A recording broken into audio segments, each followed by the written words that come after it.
वज़ारत दिफा के नए दफातर का इफ्तिताह वज़ीर-ए-आज़म नरेंद्र मोदी ने किया। जदीद तकाज़ों और कामकाज में बेहतर तालमेल बनाने के लिए नया दफातर बनाए गए हैं।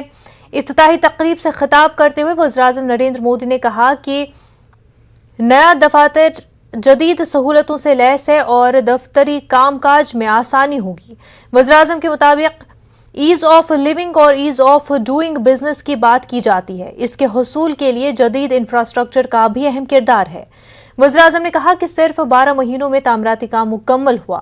इस मौके पर उन्होंने सेंट्रल विस्टा प्रोजेक्ट के मुखालफिन की भी तनकीद की।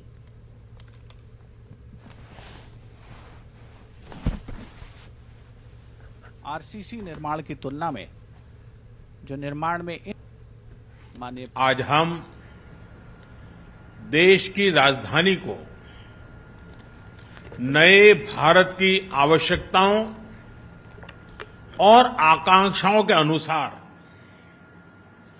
विकसित करने की तरफ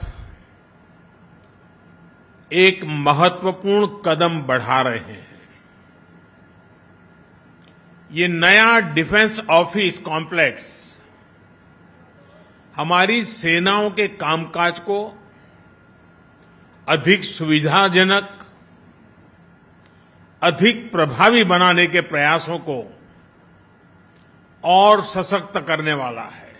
और मैं ये भी बताना चाहूंगा कि जो लोग सेंट्रल विस्टा के प्रोजेक्ट के पीछे डंडा लेकर के पड़े थे, वे बड़ी चतुराई से, बड़ी चालाकी से सेंट्रल विस्टा प्रोजेक्ट का ये भी एक हिस्सा है।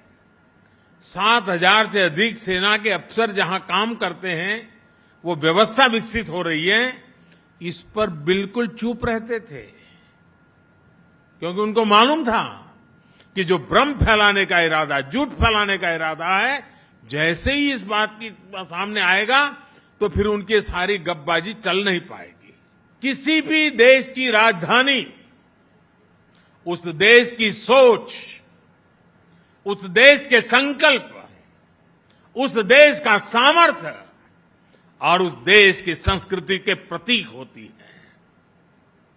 भारत तो लोकतंत्र की जननी है, इसलिए भारत की राजधानी ऐसी होनी चाहिए जिसके केंद्र में लोक हो, जनता जनार्दन हो। आज जब हम ईज ऑफ लिविंग और ईज ऑफ डूइंग बिजनेस इस पर फोकस कर रहे हैं, तो इसमें आधुनिक इंफ्रास्ट्रक्चर की भी उतनी ही बड़ी भूमिका है। सेंट्रल विस्टा से जुड़ा जो काम आज हो रहा है, उसके मूल में यही भावना है।